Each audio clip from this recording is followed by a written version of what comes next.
We are exactly 1 week away from a new Minnesota law to combat drunk driving.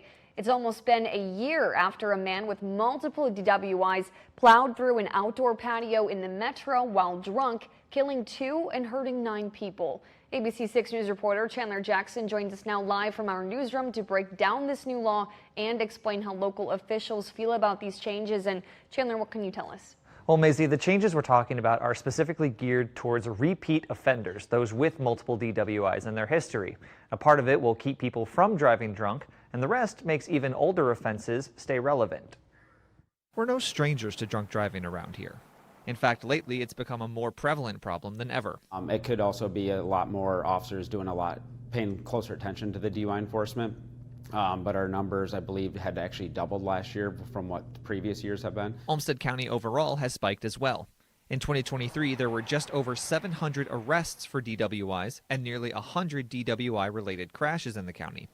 Though the number of crashes went down in 2024, the number of arrests reached more than 1,000. What makes this problem even more troubling is just how many are repeat offenders. I mean, I think it's at least evenly split with that total number of first-time offenders versus ones that are having their second, third, or more, and unfortunately there's a lot that are in the more category there. The new law changes, which take effect next week, are meant to help curb that issue. One change involves extending the amount of time an offender has to have an ignition interlock device installed in their vehicle, which prevents it from starting if the driver has even a low blood alcohol content. I think it will help improve things to reduce those alcohol-related crashes and prevent that unnecessary tragedy from happening.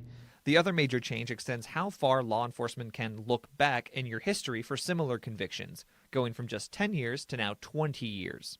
I think that's one that maybe, not to use the term, but maybe have the most teeth in order for us to elevate the charges. In the end, though, it all comes down to the decisions we make when we get behind the wheel. And even if it changes one person's mind, then I'm going to consider that, a victory. But the more victories we have, the safer the roads are going to be.